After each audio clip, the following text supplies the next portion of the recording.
성도들은 하나님이 어떤 분인지 확실하게 알아야 합니다. 인간의 한계에 부딪히는 상황에서도 믿음을 지키기 위해서 노력하는 성도를 위해 역사하시는 하나님이기 때문에 그래요. 하나님의 역사가 당장 눈에 보이지 않는다고 해서 일하시지 않는 것이 아닙니다. 매 순간 최선을 다해 살다가 내가 가던 길이 너무 힘들었어요. 그런데 하루하루를 최선을 살다가 뒤돌아보면 그 길이 바로 하나님의 사랑과 은혜로 인도된 길이구나 라는 것을 깨닫게 되는 것입니다. 악인은 자신을 위해서 어떤 죄라도 짓지만 하나님은 심판받을 세상을 위해서 일하지 않기 때문에 성도들은 끝까지 선함을 지켜야만 합니다. 만약 여러분이 세운 계획이 악하다고 스스로 생각을 하는데도 하나님이 막지 않는다면 지금 하나님과 원수된 삶을 살고 있다는 것을 알아야 합니다. 악한 사람이 하는 모든 일은 결국 하나님이 원하시지 않는 선악과를 따먹는 일이기 때문에 늘 조심해야 하는 것입니다. 만약 여러분이 선하게 살고 있어요. 날마다 하나님 앞에 죄를 회개하면서 열심히 살고 있는데도 여러분이 만약 고난을 만나거든 그 선한 계획을 바꾸지 말고 후회하지 말고 끝까지 그 선한 길을 가기를 바랍니다. 선한 사람의 생각과 계획을 모두 아시는 하나님께서 필요할 때마다 천사와 사람과 환경을 통해서 일하실 것이기 때문이에요. 만약 여러분 이제 사과를 준비를 못했어요. 이렇게 욕심이 나는 사과가 하나 있다고 생각을 해보세요. 그러면 욕심이 내 눈을 딱 가리면 이것이 그 먼 곳이 보이지 않습니다. 이걸 딱 먹어버려야 된단 말이죠. 빨리 가져야 되는 거예요. 그러니까 사탄이 승리하는 것입니다. 그런데 욕심을 버리고 멀리 바라보면 이것이 아무것도 아니구나. 이 순간만 내가 참으면 이 욕심은 또 사라지겠구나 라는 생각을 가지고 승리할 수 있습니다. 그런데 여러분 이제 고난이 계속해서 밀려올 때가 있어요. 정말 누가 이렇게 들고 하나씩 주는 것처럼 고난이 계속해서 밀려올 때가 있습니다. 인생을 살다 보면. 그럴 때는 그 고난을 당하는 문제를 자세하게 들여다봐야 되는 거예요. 욕심일 때는 이걸 보면 안 돼요. 근데 고난을 당할 때는 나에게 닥친 문제를 자세하게 봐야 됩니다. 그리고 이 문제가 나에게 왜 닥쳤는지, 그리고 저 멀리 계신 하나님이 이 문제를 어떻게 해결하기를 원하시는지 이것과 먼 것을 동시에 자세히 보면 그 고난은 끝납니다. 근데 우리는 고난이 닥치면 피하려고 해요. 잊어버리려고 해. 안 보려고 한단 말이죠. 그러나 그렇게 하면 고난은 끝나지 않는 거지요. 신중하게 그 문제를 보고 이 하나하나의 문제를 잘 해결해야만 이것을 통해서 좋은 결과를 얻을 수가 있는 거예요. 믿음은 자신이 선하다고 믿어서 믿음이 아니에요. 선하신 하나님을 믿는 것이 믿음입니다. 내가 착한 일을 하고 있으니까 나는 믿음이 있어. 나는 새벽 기도를 한 번도 빠진 적이 없어. 내가 헌금을 한 번도 11조를 거른 적이 없어. 그러니까 나는 믿음이 있는 사람이야 라고 말해서 믿음이 아니라 말이죠. 내가 선하신 하나님을 믿기 때문에 그 나머지 일들이 생기는 거예요. 이것이 믿음이라는 거죠. 믿음의 사람은 어떤 상황을 만나든 하나님께 영광을 돌리지만 불의한 사람은 어떤 상황을 만나든 자기에게 영광을 돌립니다. 내가 했기 때문에. 그래 하나님이 나에게 주셨지. 그렇지만 내가 하지 않으면 어떻게 하나님께서 영광을 받으시겠어? 이거는 믿음이 아니라는 거예요. 그래서 자신이 선하다고 믿으면 다른 사람들을 판단하고 정죄하는 죄를 짓는 것입니다. 자기에게 영광을 돌리고 자기의 생각과 판단대로 사는 사람들의 죄가 얼마나 큰지 사도 바울은 사형에 해당한다라고 말하고 있어요. 인간의 한계를 뛰어넘지 못하는 자신이 기준이라 말해요.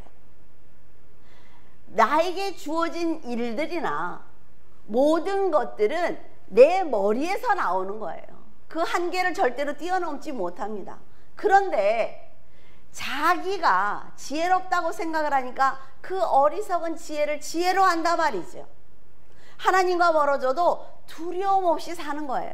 그러니까 사도 바울이 그런 사람들에게 사형에 해당하는 죄를 짓고 있다라고 말하는 것입니다. 자, 여러분, 작은 종지와 같은 이런 사람이 있어요. 아무리 하나님이 부어줘도 능력이나 지혜나 물질이 딱 요만큼입니다. 더 많이 가질 수 있어요? 가질 수 없단 말이죠. 근데 이 사람이 나는 큰 그릇이야, 사람들 여럿을 담을 수 있는 나는 큰 그릇이야 라고 말했다고 해서 큰 그릇이 됩니까? 문제만 만든단 말이죠. 그가 회개해도 당장 큰 그릇이 사용되는 곳에 사용할 수가 없어요. 왜냐하면 지금까지 요만큼밖에 생각을 못해요. 요만큼밖에. 이 사람은 어떻게 큰 그릇을 사용하는 데다가 사용할 수 있습니까? 사용할 수 없어요. 만약 이 사람이 회개했다고 해요. 나는 이제 회개했으니까 하나님이 나를 사용하실 거야. 아니요. 하나님 앞에 완벽하게 부서져야 됩니다. 그래서 하나님이 다시 만들어야 돼요. 그러기 위해서는 시간이 필요한 거지요. 하나님의 손 안에서 거듭날 수 있는 노력과 인내가 필요한 거예요. 그렇게 되고 나서 큰 그릇으로 만들어지면 하나님께서 그때야 사용하시는 것입니다. 그때까지 기다려야 된다는 거예요.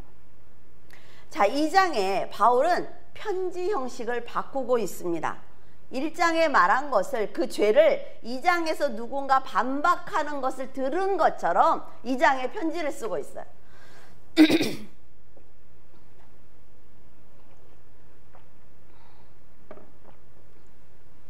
그러므로 남을 판단하는 사람아, 이런 일을 행하는 자를 판단하고도 같은 일을 행하는 사람아, 누군가 자신이 말한 죄를 반박하는 것처럼 그를 부르고 있지요. 그러면서 그가 묻는 것을 답하는 형식으로 편지를 쓰고 있습니다. 그들은 자신이 완벽한 것처럼 다른 사람들을 정죄하지만 결국 완벽하지 못한 자신도 그와 똑같은 죄를 지을 수 있기 때문에 다른 사람을 정죄한 그 정죄함이 결국 자신이 들어야 하는 책망이 될 수가 있는 거예요. 내가 한 말로 내가 정죄를 받는다고 한다면 예수님의 말이 곧 심판이라는 것을 알 수가 있습니다. 그 말은 돌아서 나에게 오게 되어 있단 말이에요. 그래서 죽을 힘을 다해서 믿음의 자리를 떠나면 안 되는 것입니다. 자, 속담에 침 뱉은 우물을 다시 먹는다라는 말이 있습니다. 어떤 사람이 지나가다가 우물을 발견했어요. 우물을 발견하니까 내가 이번만 먹고 지나가면 딴 사람들이 먹겠지, 그리고 침을 탁 뱉는 거예요. 난 다시는 이 우물 안 먹어. 가는 거죠. 그런데 가다 보니까 사막이 나오는 거예요. 그러면 어떻게 해요? 다시 돌아와서 그 우물을 먹는 거예요. 이런 어리석은 것이 바로 사람이라 말이죠. 그래서 절대로 나는 그러지 않아, 나는 저 사람과 달라, 나는 하나님 앞에 절대로 죄짓지 않아, 이런 말 하지 말라고요. 하루하루 자신을 보면서 돌이키는 거예요. 그래서 저는 젊은 친구들한테 그런 얘기를 합니다. 부부관계나 인간관계나 어떤 관계에서든 절대로 마지막 말을 하지 말라고 그래요. 다시는 안 볼 것처럼, 부부도 싸우면서 당신이 내 원수인 것처럼 마지막 말을 하고 나면 그 말이 다시 나에게 돌아오는 거예요. 왜? 똑같은 사람이니까. 그러니까 항상 마지막 말을 하기 전에 나는 과연 하나님 앞에 이 사람과 다른가 라는 생각을 해야 하는 것입니다. 성도가 신앙을 지킨 것은 하나님의 은혜를 받았기 때문이에요. 근데 그것을 잊고 다른 사람을 정죄하는 행동은 하나님의 인자하심과 용납하심과 길이 참고 계시는 풍성한 은혜를 멸시하는 행동입니다. 그들은 동성애와 이교도에 빠져서 죄를 지은 사람들을 정죄했어요. 하지만 결국 자기들도 믿음을 지키지 못하고 그런 행동을 했단 말이에요. 그러니까 바울이 그들에게 너희들도 그렇게 악한 죄를 짓는 그 자리에서 진리 안으로 돌아오지 않으면 하나님의 심판을 받았을 때 핑계대지 못할 것이다 라고 말하고 있습니다. 죄인들이 예수 그리스도께 의지하여 회개한다는 것은 사망을 생명으로 바꾸는 아주 놀라운 기적입니다. 우리가 예수 그리스도를 영접했다고 고백하는 자체로 생명을 받는 거예요. 이건 기적입니다. 그런데 이걸 감사하지 않는 것은 하나님의 풍성하신 그 은혜를 멸시하는 태도라 말이죠. 예수 그리스도가 아니면 율법을 다 지키려고 노력을 해도 죄가 쌓여가는 것입니다. 예수 그리스도가 아니면 착하게 살기 위해서 노력을 해도 근본적인 이 죄를 사함받을 수가 없는 거예요. 예수 그리스도라는 분이 얼마나 귀한 분인지 알아야 된단 말이죠. 진정한 회개는 하나님의 무조건적인 용서를 다시 받게 하는 축복의 도구입니다. 여러분, 회개가 곧 영생이에요. 하나님 앞에 우리가 날마다 회개하고 회개한다는 것은 하나님의 마음을 나에게 다시 돌이키는 놀라운 도구입니다. 어떤 방법을 동원해서라도 지옥으로 끌고 가려는 사탄의 눈을 가려줘요. 그리고 회개하는 성도들을 볼 수 없게 하나님이 만들어줍니다. 회개하면, 그러니까 이 회개라는 것이 다시 나를 살리는 놀라운 은혜라는 거죠. 회개가 이렇게 중요한 것입니다. 의로운 욥을 고발했던 사탄을 생각해보면 이해하기 아주 쉬우실 거예요. 이것을 이렇게 생각해보면 어떨까요? 하나님께서 추수할 천사들에게 마지막 날 흰옷을 입지 않은 사람들을 모두 지옥불에 넣어라. 내 앞으로 데리고 오지 마 라고 말씀을 하셨어요. 천사들도 그 마지막 날이 언제인지 모릅니다. 그래서 하나님의 명령을 대기하고 있는 거지요. 떨어지기를. 그러나 하나님은 모든 사람들이 흰옷을 입고 하나님께 오기를 원하고 계세요. 그래서 미리 사람들에게 내가 천사들에게 이렇게 명령을 했어. 그날이 있을 거니까 너희들이 정말 흰옷을 입고 기다려줬으면 좋겠어 라고 알려주신 거예요. 우리에게 재림을 알려주셨지 않아요? 예수 그리스도를 믿고 있으면, 예수 그리스도께서 주신 흰옷을 입고 있으면, 믿음을 가지고 있으면 내가 그 마지막 날의 날짜는 알려줄 수 없지만 너희들이 나에게 올 수 있어 라고 우리에게 알려주셨단 말이죠. 사람들은 하나님의 계획을 분명하게 들었습니다. 하지만 현재의 삶이 너무나 중요한 거예요. 지금 내가 사는 게 너무 중요한 거지요. 그러니까 상관하지 않는 거예요. 하나님의 말씀에 관심이 없는 거지요. 하나님의 뜻보다는 자신의 삶을 즐겁게 사는 게 더 중요하기 때문에 하나님의 말씀을 버리는 것입니다. 하지만 언제 올지 모르는 그 세상과 나의 종말을 대비하면서 준비해야 합니다. 내 종말은 내일일 수도 있어요. 그러니까 내 종말을 준비하면서 하나님을 만났을 때 나는 과연 어떤 말씀을 드릴 수 있을까? 라는 생각을 가지고 오늘을 살면 하나님이 주신 그 흰옷을 입고 기다리고 있는 것입니다. 마태복음 22장 1절에서 14절에 보면은 예수님이 이렇게 말씀을 하십니다. 천국은 마치 자기 아들을 위해서 혼인잔치를 베푼 임금과 같다. 임금은 종을 보내서 초청한 사람들을 혼인잔치에 오라고 했습니다. 하지만 그들이 거절하는 거예요. 다른 종들을 보내면서 내가 오찬을 준비했어. 그래서 소와 살찐 짐승들을 많이 준비했으니까 지금 오라고 다시 초청을 했어요. 그러자 그들은 종의 말을 듣지 않고 한 사람은 자기 밭으로 갔습니다. 나는 가서 풀을 뽑아야 되거든. 나는 지금 갈 수 없어 라고 말했겠죠. 한 사람은 사업을 하러 갔어요. 내가 오늘 중요한 계약을 체결하는데 내가 어떻게 하나님께 갈 수 있어. 다른 사람은 종을 잡아서 모욕하고 죽여버렸습니다. 이런 행동을 쉽게 할 수 있는 것은 임금을 무시했기 때문이에요. 정말 임금을 존경하고 임금을 사랑한다면 이런 행동할 수 없습니다. 임금은 화가 나서 군대를 보내서 그들을 모두 진멸하고 동네를 불태워 버렸습니다. 임금은 그들에게 이미 초대장을 보냈기 때문에 잔치를 기다릴 것이라고 생각을 했습니다.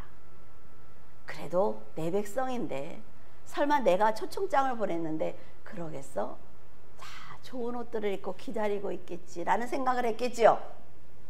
그러나 그들은 임금을 무시할 정도로 자기의 삶에 빠져 있었습니다.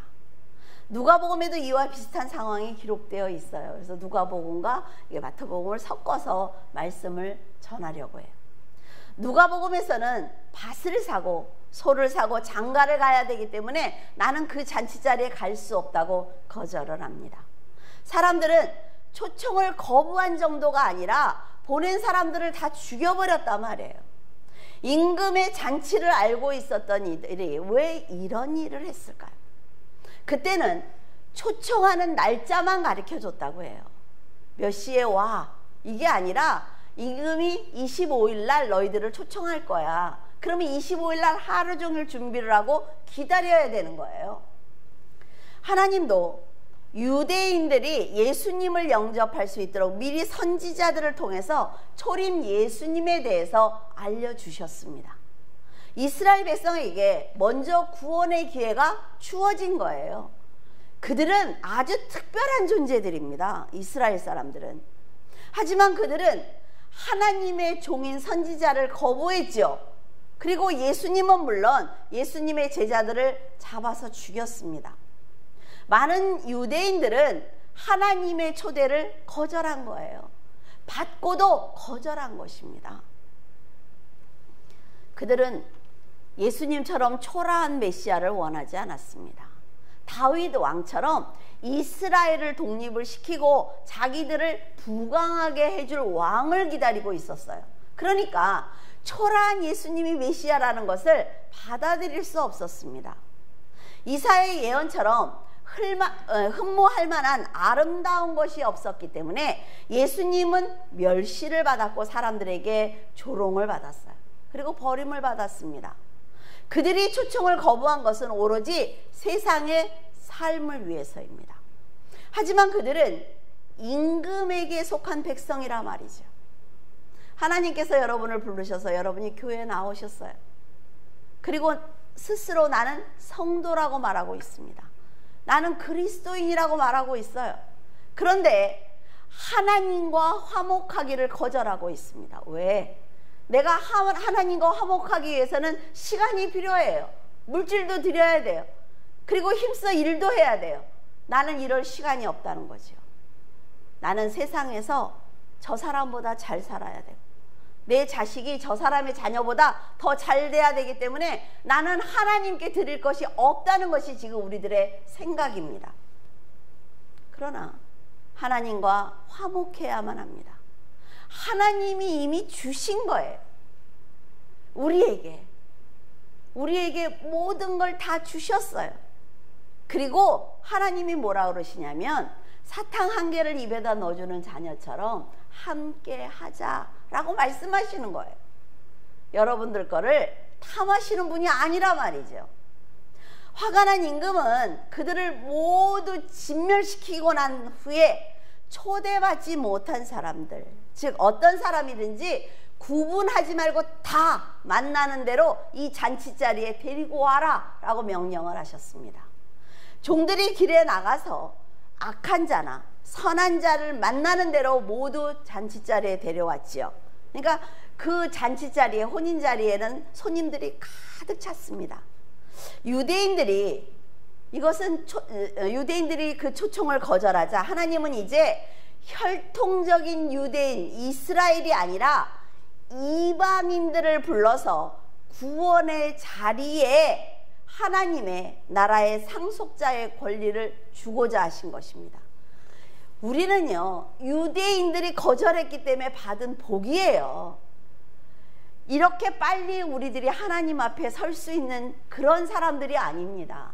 유대인들이 예수 그리스도를 영접하고 나서 그들이 복음을 가지고 전 세계에 흩어져서 이방인들을 구원해야 되는 건데, 그들이 거절하니까 하나님께서 이방인들을 부르신 것입니다. 누가복음 14장 21절에 종들이 돌아와서 주인에게 그대로 고하니 이에 집주인이 노하여 그 종에게 이르되 빨리 시내의 거리와 골목으로 나가서 가난한 자들과 몸 불편한 자들과 맹인들과 젖은 자들을 다 데리고 와라 라고 얘기했습니다. 이건요, 자, 레위기 21장 16절에서 21절에 보면 흠이 있는 제사장은 하나님께 나올 수 없습니다. 흠이 있는 것은 하나님께 제물로도 드릴 수가 없어요. 그런데 지금 하나님이 정하신 그 법을 예수님이 폐지하고 있는 것입니다. 이건 굉장히 중요한 순간이에요. 하나님이 정하신 그 법, 절대로 움직이지 못하는 그 법을 예수님이 자신의 생명을 대신해서 그 모든 법을 완성하고 있는 것입니다. 이것은 하나님께 나갈 수 없는 우리에게 아주 놀라운 은혜이고 축복이라 말이죠. 이스라엘이 선민이라는 교만한 생각에 빠져서 예수님의 초청을 거절했기 때문에 이제 하나님 앞에 나올 수 없는 저와 여러분 같은 이방인들이 초청을 받은 것입니다. 자칭 의인이라는 사람들을 버리고 하나님의 나라에 들어갈 수 없는 죄인들을 부르셨어요. 마태복음 22장 11절에서 13절에 보면 임금이 손님들을 보러 들어올세 거기서 예복을 입지 않은 한 사람을 보고 이르되 친구여 어찌하여 예복을 입지 않고 여기에 들어왔느냐 하니 그가 아무 말도 못하거늘 임금이 사환들에게 말하되 그 손발을 묶어 바깥 어두운 데에 내던지라 거기서 슬피 울며 이를 갈게 되리라 하니라. 아니 자기가 오라고 그래놓고 또 옷을 안 입었다고 손발을 묶어서 어두운 데 던지는 이 임금을 보면 뭐예요? 사이코패스 같아, 그치요? 임금 앞에 나올 자격이 없는 사람이 갑자기 초대를 받았습니다. 그들은 길에서 갑자기 불려왔어요.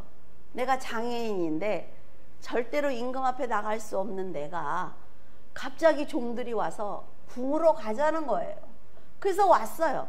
그랬더니 이번엔 또 손발을 묶어서 던져버리래. 우리가 예전에 벌어진 그 사극 같은 거를 보면은 왕들을 아련할 때 이렇게 쫙 관복을 입고 서 있잖아요. 그쵸? 사진을 보면 갑자기 궁에 불려온 사람에게 임금이 왜 예복을 입지 않았느냐고 묻는 것을 보면 분명히 궁에 들어올 때 그들이 예복을 지급했다는 걸 알 수가 있습니다. 아, 줬으니까 왜 안 입었냐고 그러지. 아, 주지도 않고 왜 안 입었냐고 그러는 사람이 있겠어요? 예복을 입는다는 것은 임금에 대한 합당한 예의를 갖추는 거예요. 그러나 이 사람은 예복을 받고도 입지 않았어요. 너무 답답한 일이죠. 자격이 없는 사람을 불러서 예복까지 주었는데 왜 입지 않았을까요? 그건 갑자기 임금을 아련하기도 했지만 평상시 사람들이 자기를 보고 하는 말이 어떻게 이렇게 날마다 좋은 옷을 입으세요? 굉장히 비싼 옷만 입네요. 너무 보기 좋다라고 하니까 안 입은 거예요. 예복을 입을 필요성을 느끼지 않은 것입니다. 내가 이 정도의 재산이 있으면 예수님도 나에게 잘해야 된다고 말하는 사람이 있습니다. 아, 정말? 그러죠? 예, 있어요. 내가 이만큼 오랫동안 몇십 년을 교회를 다녀줬으면 하나님이 나한테 잘해야 된다고 말하는 사람이 있어요. 하나님이 나를 구원하지 않으면 말이 되느냐고 말하는 사람이 있단 말이죠. 그렇다면 자, 내가 몇십 년 동안 교회를 다녔고 내가 하나님한테 정말 내 재산을 다 드렸어요. 그런데 하나님이 원하시는 건 뭡니까? 딱 한 가지, 예복을 입었느냐는 것입니다. 예복을 입어야지요. 그러나 이 사람이 생각을 할 때는 내가 입은 이 옷이 저 예복보다 훨씬 좋아 라는 생각을 했기 때문에 안 입은 거예요. 그러나 그것은 인간의 생각입니다. 임금에게는 갖추어야 할 예의가 있단 말이죠. 나라에서 정한 법이에요. 임금을 아련할 땐 반드시 예복을 입어라. 이것이 자기가 지켜야 되는 거란 말이죠. 그러나 이 사람은 상관하지 않았어요. 이처럼 하나님은 모든 사람들에게 예수 그리스도의 옷을 다 지급해 주셨습니다. 나를 만나러 올 때는 예복을 입어야 돼. 예복을 입고 예배를 드려야 내가 예배를 받을 거야. 무슨 말인지 알겠어요? 네가 예수 그리스도를 입고 나에게 헌금을 드려야 내가 네 헌금을 받을 거야. 이게 하나님의 법이에요. 그러나 우리는 그러지 않습니다. 예배 시간에 나와서 그냥 졸아요. 예배 시간에 나와서 세상 생각해요. 예배 시간에 아무렇게나 입고 나와서 자기 아무렇게나 행동을 한다고요. 하나님은 비싼 옷 입고 나오라는 말 하지 않습니다. 하나님 앞에 나올 때 내가 하나님을 생각하고 예배 자리에 나왔습니다라는 걸 보여드리는 그런 갖추어야 되는 것 아닙니까? 자, 왕은 종들에게 뭐라 그래요? 가난해도 괜찮대요. 몸이 불편해도 괜찮대요. 그러니까 만나는 모든 사람을 데려와라 라고 말씀하셨어요. 예수님은 우리가 가난해도 괜찮습니다. 우리가 몸이 아파도 괜찮아요. 지금 세상의 문제로 너무 힘들어도 괜찮습니다. 왜? 하나님이 얼마든지 해결해 주실 수 있어요. 내가 예수 그리스도의 옷을 입고 있으면. 하나님과 나와 무슨 상관이 있어야 될 거 아니에요. 내가 하나님께 기도하려면. 그들의 상태와 상관이 없이 동일한 예복을 입히라고 명령을 하셨어요. 자, 내가 하나님 앞에 갑자기 불려갔어요. 길에 있다가 내가 금을 팔러 가다가 금덩어리가 내 주머니에 있어. 근데 갑자기 불려갔어요. 아, 이거 내가 돈 있는지 어떻게 알고 나를 불렀어? 이럴 수 있습니다. 그러나 하나님은 관심 없어요. 예복을 입으면 그 안에 있을 거 아니에요. 세상에서 살아가는 네 문제는 네 거예요.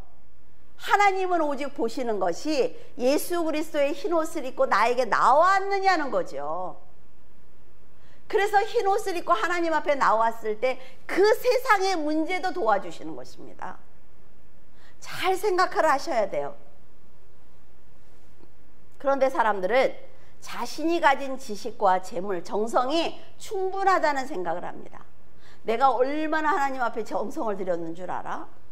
내가 오늘 교회 나올 때 목욕하고 나왔잖아, 하나님 앞에. 생각이 거기에 머물러 있으니까 성장하지 못하는 것입니다. 그러니까 하나님의 명령에 관심이 없어요. 오로지 나예요. 그래서 왕은 화가 났습니다. 수족을 결박을 해서 바깥 어두운 곳에 내던져라 라고 명령을 하셨어요. 이것처럼 그리스도를 영접하지 않은 사람들은 마지막 날에 어두운 곳에 던져지게 될 것입니다. 설마 그런 일이 있겠어? 지금 우리가 당하고 있지 않습니까? 설마 이런 일이 있겠어? 교회 못 나오는 일이 있잖아요. 영적인 싸움은 반드시 있습니다. 왕을 만난 사람 중에 왕이 무엇을 원하는지 아는 사람이 적었다 말이죠. 임금을 만날 자격이 없는데 영광스럽게도 만나게 되었다면 뭐가 제일 먼저예요? 감사해야 합니다. 감사해야 돼요. 하나님이 내 아버지인 것도 감사해야 되고, 예수 그리스도가 나를 위해서 죽어주신 것도 감사해야 되고, 성령이 날마다 예수님이 얼마나 좋은 분이 나에게 알려주는 걸 감사하면 자연스럽게 예복을 입게 되어 있어요. 잘 모를 때는요, 여러분, 앞선 성도들이 하는 걸 그냥 따라하면 돼요. 따라하면서 하다 보면 자기의 믿음이 성장하는 걸 알 수가 있습니다. 임금은 모두 즐거운 시간이 되도록 음식을 준비했죠. 천국잔치를 준비하셨어요. 예복까지 준비를 했어요. 예수 그리스도의 생명을 통해서 우리에게 믿음이라는 예복을 주셨단 말이죠. 근데 하나님은 그 은혜를, 사람들은 그 은혜를 무시하는 교만한 행동을 보인 것입니다. 궁에 갈 생각에 신이 나서 따라왔어요. 천국에 간다니까 신이 나지요. 그런데 가장 기본적인 법을 어기는 것입니다. 오늘도 뉴스에 보니까 교회를 못 나오게 하니까 그 이름만 올리고 있던 사람들이 다 떨어져 나갔다. 교회가 실제는 이런 꼴이다 라는 얘기를 하는 걸 봤어요. 왜 그럴까요? 왜 그래요? 자, 교회에 나오지 못하게 했어요. 그리고 벌금을 물리고 목사님들을 경찰서로 부르고 난리를 치지요. 그리고 난 다음에 교인들이 떨어지니까 또 조롱하는 거예요. 그러면 가장 먼저 교회에서 해야 되는 건 뭡니까? 싸워야 돼요? 아니요. 성도들에게 예수 그리스도가 누군지 스스로 예복을 입을 수 있도록 가르쳐야 되는 거예요. 가르치지 않으니까 성도들이 예복을 입지 않은 사람들이 스스로 나가는 것입니다.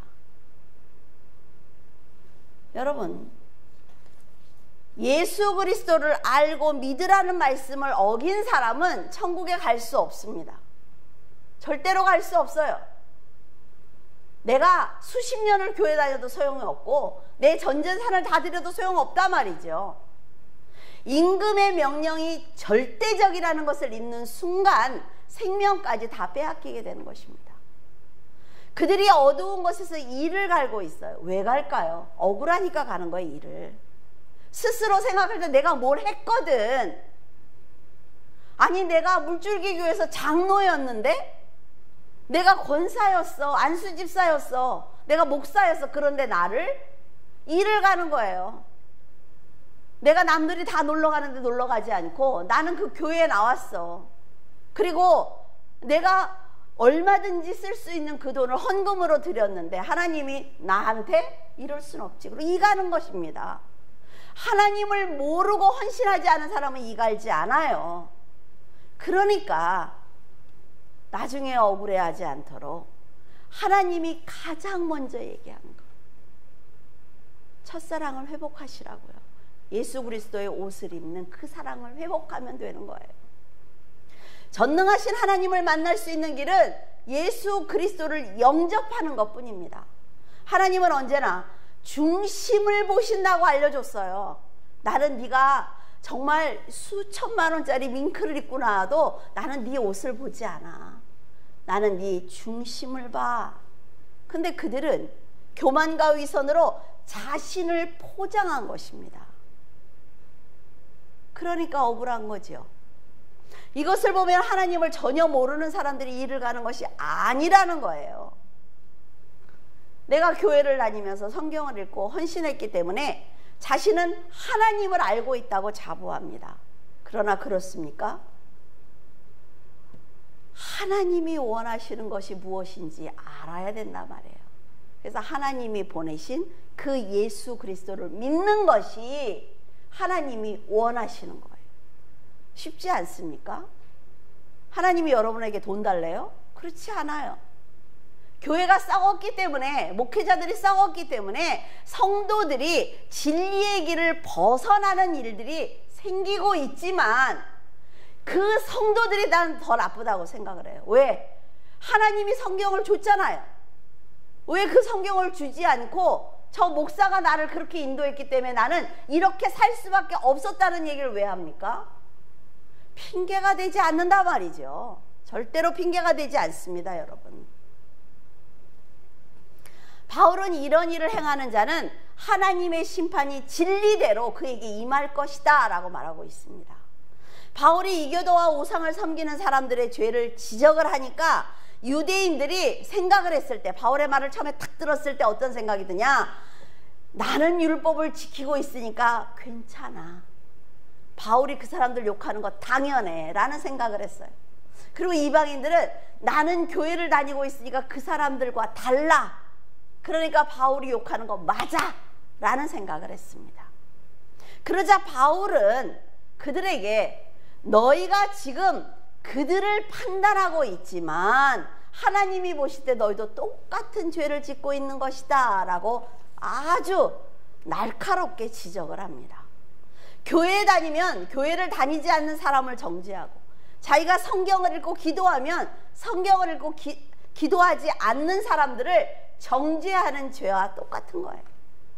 그러나 성경을 읽고 기도하는 것이 하지 않은 사람들을 판단하고 정죄할 만큼 자랑거리가 아니란 말이에요.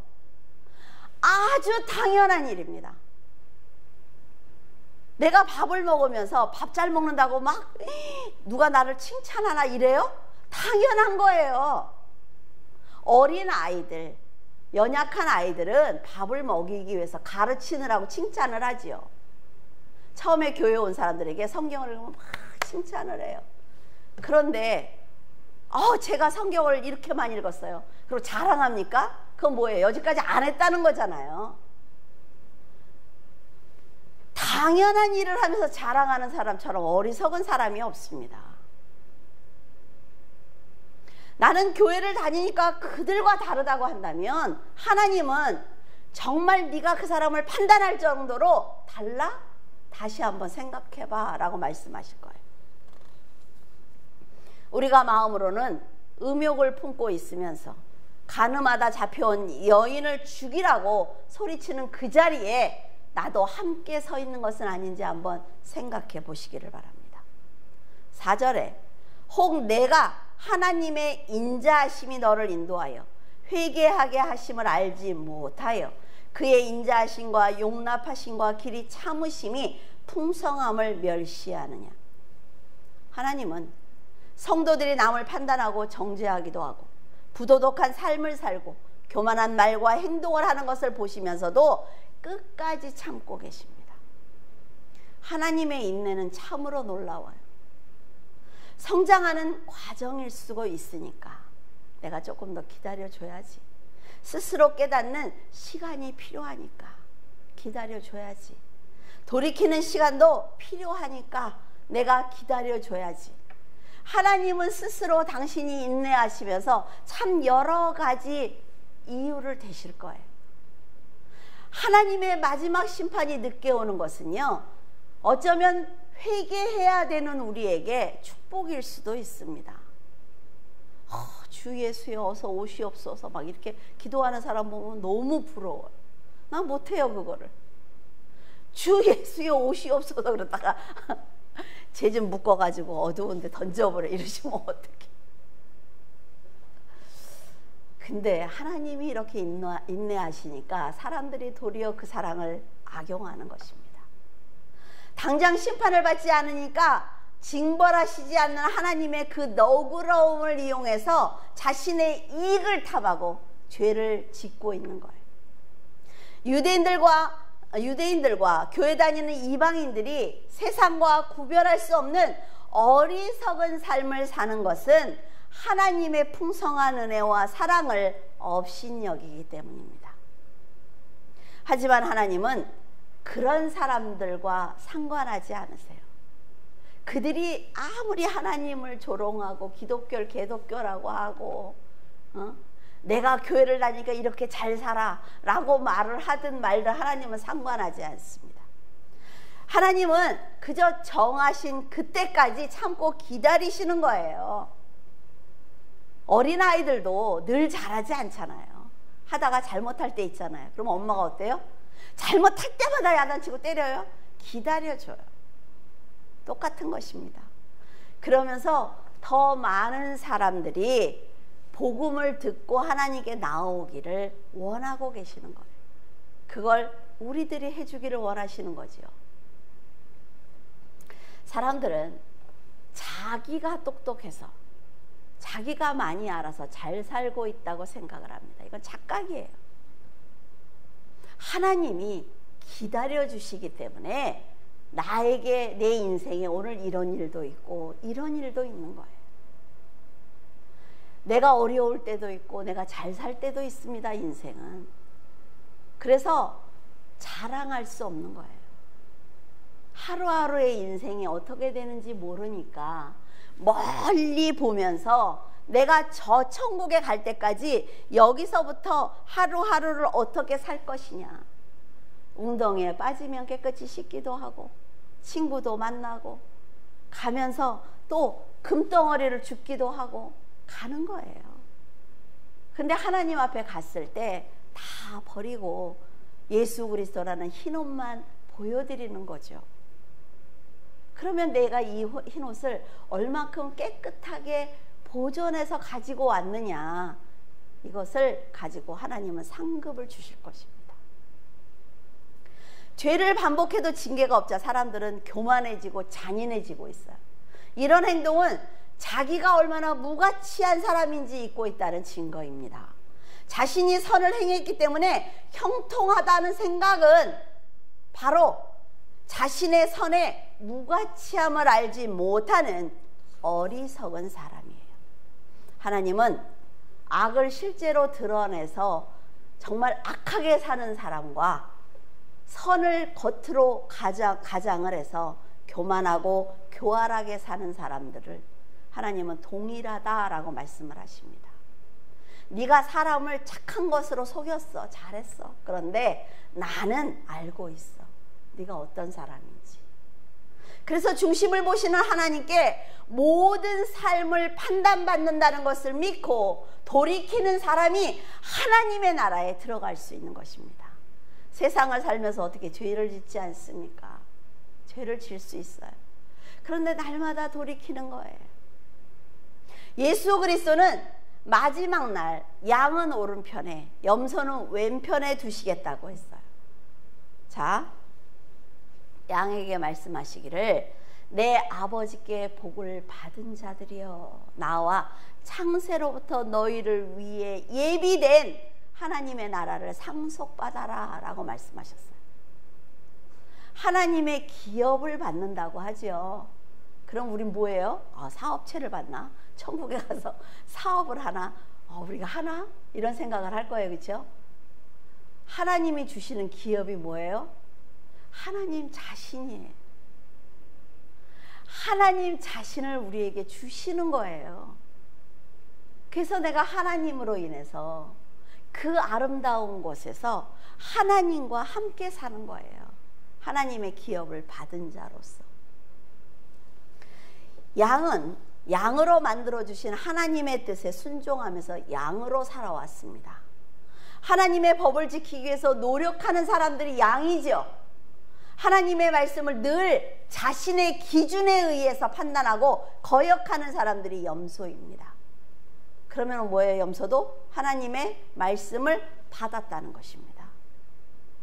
세상 사람들은 뭐라 했어요? 상관하지 말라고 그랬어요. 하나님을 모르는 사람들.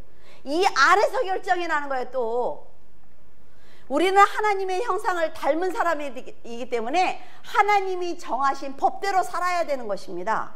로마서 2장 6절에 하나님께서 각 사람에게 그 행한 대로 보응하시되, 양과 염소를 가르기 위해서 노력할 필요가 없습니다. 여러분, 양과 염소는 아주 다르게 생겼어요.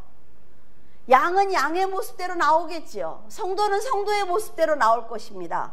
염소는 염소의 모습대로 나올 거예요. 하나님을 이용해서 자기의 이익을 착취하고 세상의 삶을 하나님과 상관없이 살아간 그 사람들은 그 모습대로 나올 것입니다.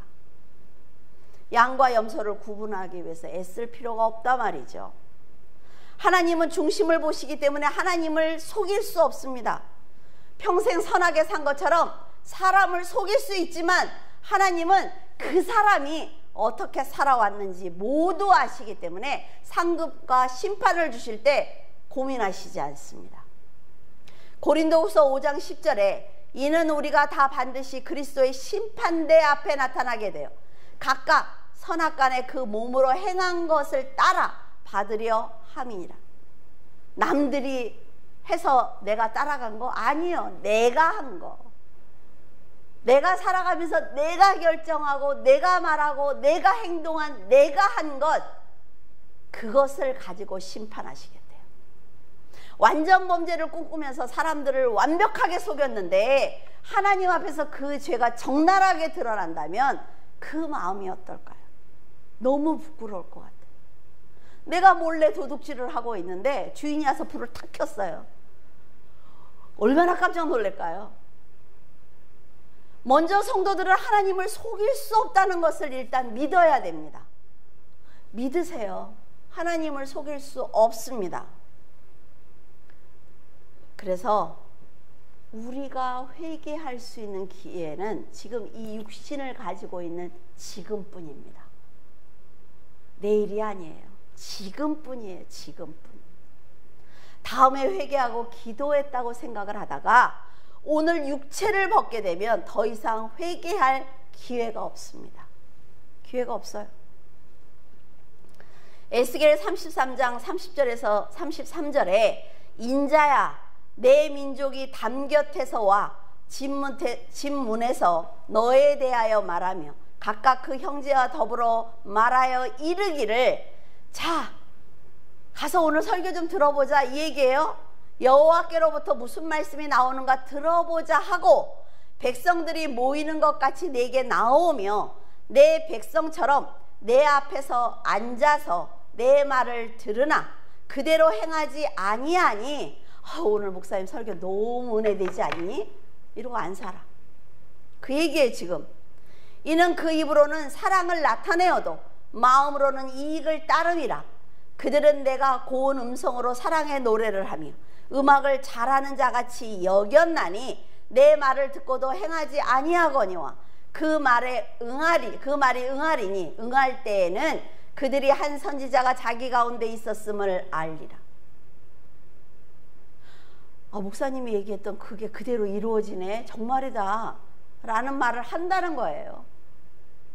하나님은 에스겔에게 네가 예언을 할 때 백성들이 너한테 관심을 가지고 나올 거야. 그런데 그 관심이 극히 위선되고 가증한 행동이야 라고 알려주셨습니다.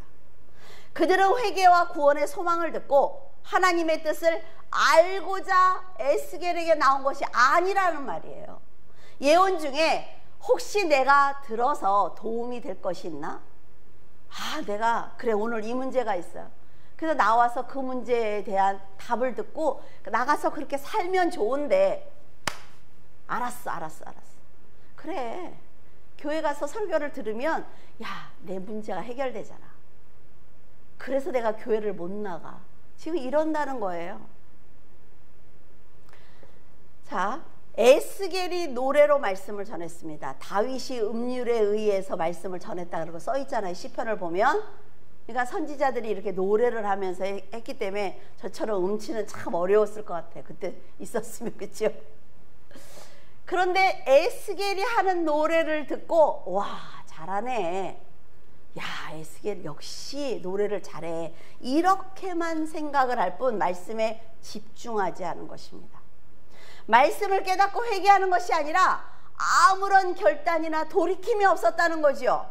그들이 들은 심판의 말씀은 반드시 성취될 것인데 심판이 성취된 것을 보고 나서야, 내가 고난을 당하고 나서야 에스겔이 한 말이 정말 여호와의 말씀이었구나, 그때야 깨닫는다는 거예요. 얼마나 답답한 일입니까? 여러분, 심판을 당하고 나서 깨닫는 건요 이미 기회가 없다는 얘기예요. 하나님께서 에스겔 선지자를 보내서 미리 말씀해 주실 때 깨달았다면 하나님은 심판을 거두셨을 것입니다. 왜? 자, 내가 이 물을 여기다 부어야지라고 생각을 하셨어요. 여기에 앉아있는 사람한테 부어줘야지, 정신 번쩍 나게. 근데 이 사람이 없어. 회개하고 가버렸어. 그러면 뭐하러 부어요? 심판은 그렇다는 거예요. 백성들은 고난을 당하지 않습니다. 돌이키면. 오늘 평안하게 산 것은 전적인 하나님의 은혜라는 걸 알아야지요. 그것을 잊으면 언젠가 두려운 상황을 반드시 만나게 될 것입니다. 하나님 앞에 날마다 선하게 사는 사람은요, 고난을 만납니다. 여러분, 왜 고난을 안 만나요? 인생인데. 근데 고난을 만났는데 그 고난이 고난으로 여겨지지 않아요. 내가 이 고난을 첫 번째 얘기했죠? 어떻게 상대할 거냐, 이 고난에 대해서 내가 어떻게 처신할 거냐 본다고요. 내가 이 고난을 이겨서 내가 하나님 앞에 어떤 열매를 가지고 갈 거냐 생각하기 때문에 고난이 아닙니다. 근데 인간의 육신으로는 어렵죠. 왜 안 어려워요? 무슨 얘기하는지 아시죠? 그것을 잊으면 안 된단 말이에요. 하나님이 미리 말씀해 주셨는데 나중에 깨달으면 그것처럼 어리석은 사람이 어디 있습니까? 말씀을 듣게 하시고 세상의 문제를 통해서 알게 하실 때, 아, 하나님이 나보고 돌이키려는 거구나로 빨리 돌이켜야 된다는 거예요. 이렇게 세상의 두려운 일을 보게 하는 것도 모두 하나님의 음성으로 들어야 됩니다. 뭐 앉아가지고 하나님 아버지 그래갖고 막 음성을 듣는, 그게 음성이 다가 아니라 내가 살아가는 삶 속에서 하나님이 나에게 주시는 지혜를 음성으로 들어야 되고, 내가 지금 당하는 삶의 문제를 음성으로 들어야 돼요. 그래야 성장합니다. 그래야 성숙해요. 제가 왜 이렇게 열심히 하는 줄 알아요? 여러분들이 지금 교회에 나올 수 없는 상황을 만난 것처럼 여러분들이 언젠가는 목회자들의 설교를 듣지 못하는 날이 온다는 거지요. 옵니다. 아프가니스탄 보세요. 온다는 거예요. 그러면 예비를 해야 되는 거 아니에요? 로마서 2장 7절에서 8절에 참고 선을 행하여 영광과 존귀와 썩지 아니함을 구하는 자에게는 영생으로 하시고, 오직 당을 지어 진리를 따르지 아니하고 불의를 따르는 자에게는 진노와 분노로 하시리라. 하나님께서 원하시는 것은 성도들이 참고 선을 행해서 영광과 존귀로 거룩한 삶을 살아내기를 원하는 것입니다. 반면에 당을 짓고 진리를 따르지 않고 불의를 따르는 자에게는 진노와 분노로 심판하시겠다고 말씀하셨어요. 자, 더 이상 성도들에게 더 정확한 기준이 필요합니까? 성경에 정확하게 써 있잖아요. 더 이상 무슨 답을 원해요?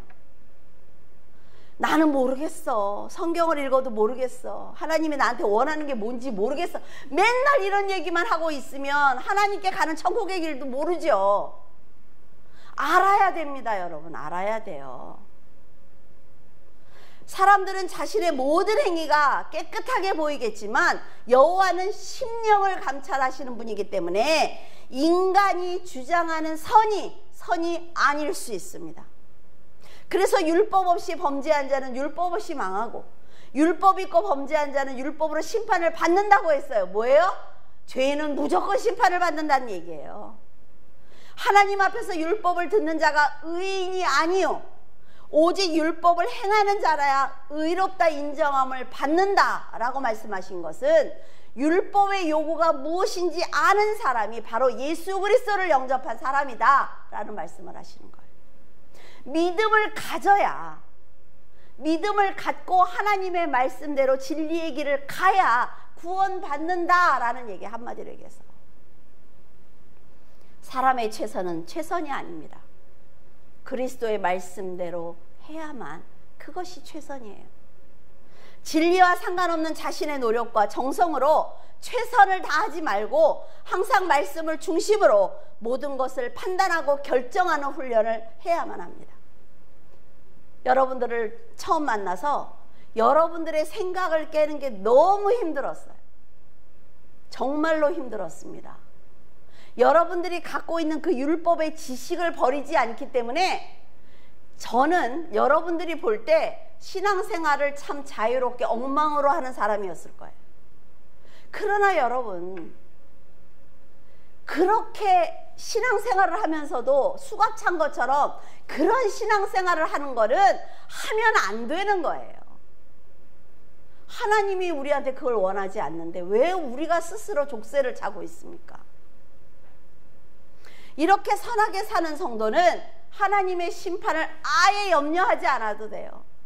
하나님이 심판하신대. 마지막 날 나를 하나님. 왜 염려해요? 우리는 거기 안 갈 건데. 오늘 하루하루를 어렵지만 선하게 살아서 나는 천국으로 곧장 갈 건데 뭘 염려를 해요? 심판이 우리하고 무슨 상관이 있습니까? 하나님은 심판을 원하시는 게 아니에요. 구원을 원하십니다. 왕이 초대한 천국잔치 날을 기다리면서, 재림의 그날을 기다리면서 오늘 하루를 정결하게 사는 사람은 초청을 받은 그날, 예수 그리스도의 부름을 받는 그날 환하게 왕의 얼굴을 보게 될 것입니다. 그러기 위해서 예수 그리스도가 주신 구원의 예복을 입고 부활한 자로 하나님의 백성으로 지금 거룩하게 살아가시기를 바랍니다.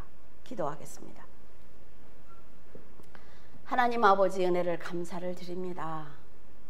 아버지, 우리 성도들은 이미 다 말씀을 알고 그렇게 살아가고 있는데 높아심에서 더 열심히 말씀을 전하고 있습니다. 하나님, 세상이 점점 어두워지고 있습니다. 많은 사람들이 하나님 어두움으로 떨어져 나가고 있습니다. 지금까지 교회가, 목회자들이 진리를 전하지 않은 것을 용서해 주시옵소서. 오직 하나님의 말씀을 붙들고 성도들이 살아가게 하시고, 하나님이 얼마나 좋으신 분인지, 하나님이 성도들을 얼마나 사랑하시는지 알고 달려갈 수 있도록 도와주시옵소서. 하나님은 채찍을 드시는 분이 아닙니다. 하나님은 진노하시는 분이 아닙니다. 그저 성도들이 아버지라고 불러주기를, 성도들이 예수 그리스도의 흰옷을 입어주기를, 성도들이 성령의 말씀을 듣고 거룩하게 살아주기를 원하실 뿐입니다.